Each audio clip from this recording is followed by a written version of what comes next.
Hey Fabian, thank you so much for joining me. Today we have Fabian Falkenstein, a very renowned acoustic and nylon player. He composes music and plays steel string all for the internet and around the world. Fabian, thank you so much again for joining us today. First, can you tell us a little bit about your music journey, like places you studied and like how you fell in love with steel string? First of all, thanks for inviting me. It's really a pleasure for me. So yeah, where to start? My first really intense experience with music was when I was like 8 years old. I had the pleasure to see back then young Tommy Emmanuel. He was not much known at that time. Actually, he started his career. He recorded his two defining career defining albums in a place where I also lived. So, and I was visited a concert of him. I didn't know at all what to expect. I just knew, oh, there's an acoustic guitarist playing, and I was just hit so deeply and emotionally by his playing. And I couldn't see him because I was obviously a little bit too small and sat more in the back of the concert room. But the sound and the emotion and everything set in place, and the way how it reached me, it was my first deep live concert.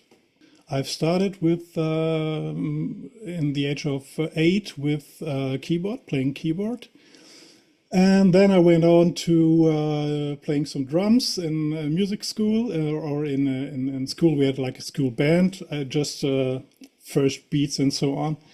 And then I discovered bass, and I pretty much sticked with bass for a long time. I started with like doing punk and metal, and I've been Insane. I've been playing. I founded my first metal band back then, and also played in like stoner rock and progressive rock and alternative rock a lot. I had a lot of experience playing bass live, but I guess let me think. When I first picked up the guitar, my brother had a Takamine guitar, and he didn't use it that much when I was around 13. So in our music cellar, there was always an electric guitar and that Takamine, and I would grab it from time to time. I wanted to study at age 20, and then I didn't get a place to study. I waited for like 1 to 2 years, and I was playing in an acoustic band back then, which I had for 10 years. It was like acoustic art rock, and with pop and jazz influences, and also some Latin American influences. And my best bandmate said, "Why don't we begin to start a private music school?" And I went for that, and never looked back. So yeah, and That's excellent, man. So like you've yeah. been like we had like similar like upbringings Oh, and stuff. really? That's really cool. Yeah, and you've been like you started with punk and alternative, you did some prog rock, and you went over to other Yeah, things, then eventually yeah, you just got into finger style and started making your own stuff, and it's yeah. so cool. I love your new song by the way. It's like really nice. Thanks so Um, much. Yeah, course. So, yeah. like, when you play on a nylon guitar versus when Mhm. you're playing on a steel string guitar, is there a different, like, an approach in like the way you play, or do you still treat them more or less the same? You treat them as like textures for different sounds? Oh yeah, definitely. The texture in itself is to me it's quite different. Mhm. So if I'm playing a classical guitar, I've got this immediately this warm sustain, and it's like a warm hug almost to me if I play on a classical guitar. And it's in a way it's more easier for me to connect to it immediately. And if you're doing like fingerstyle, there are so many things coming on top of your playing and how to handle the guitar. It's can be quite different. one of the reasons why I chose alternate tunings for my acoustic fingerstyle playing is the fact that if you're going lower, the sustain gets much more loose and is much longer, and you don't have that much attack when you play. As you're if you're in like in standard tuning, it can be the attack is quite fast. Hmm. And yeah, I'm going quite low down to B or A even. Yeah, maybe that's where my metal roots come shine through a little bit. I don't know, but yeah, I try to mimic that classical guitar sound a little bit by going lower, but also trying to really be cautious about my velocity of playing. And that can be quite tough because steel string is more reactive. It's more has more like an immediate attack, and it's quite challenging for me to get the emotional expression out of the steel string when I actually playing something that you would normally play on a classical guitar. So yeah, it's a little bit harder for me to get it right. I realized when I recorded my last two singles, I was like, hey, today I'll be recording the song. I'm well prepared, and I went for it. And I was like, oh no, take just the whole day to practice it and really get the micro timing and dose it properly. So, yeah, Get all those little details in. yeah. Of course. Yeah, and I'm pretty aware of that, and I really want to have a huge dynamic range. Yeah, and it can be quite a little bit tricky to get that right. Yeah. True, true. So like, acoustic guitars, they're naturally bright, like sounding instruments. So when you're getting a darker or warmer sound, Mhm, like on a nylon, like usually we can just like play like Tosto, or we can do like mhm, rest stroke or something, or arpeggiando or mhm, whatever. And on an acoustic guitar, it's always sounds like it's bright, like it's calling out to you. Like every time I hear like somebody strum an E major chord, or if I strum an E major chord on my acoustic guitar, I'm thinking like, "Yo, what's up? Like, how you doing?" But if I would like to do it on like a nylon, it's more like, "Oh, hey, come over here." When you go for like a warmer, darker sound, like on the acoustic guitar, especially, mhm. what do you do to accomplish that effect? Yeah, I mean it's all about the right hand playing for me. And if I'm more into acoustic fingerstyle playing, I grow myself some nails. I actually thought about getting my nails done in a nail shop, but I haven't done that yet. But yeah, I'm always switching between playing with my nails, and if I want to have a warmer sound, I would immediately switch to fingertip just. And also, I'm always aware where I actually play on the fretboard. I would go pretty much close to the fretboard if I want that warm sound. But again, here it's just for me all about velocity and how much you put into how much velocity and pressure or attack you put into your playing actually. Do you still play some classical guitar, like maybe for a wedding or at a showcase, or you primarily do like your own original music, finger style, steel string, or? Yeah, I Mhm. still play a classical guitar, but yeah, I've played on, I would say, two weddings, and I figured it was not my thing to do, just to cover music and play. If it would be a known composition of my own, I might do that for a good friend or so. But yeah, I'm looking forward to play more classical guitar because I'm quite interested to explore sonic possibilities and like you said, texture. You talked about textures. Hmm. It's just a different thing, and I'm thinking about going for maybe an eight-string classical guitar at the moment because I'm super fascinated what you can do with it. I don't know if you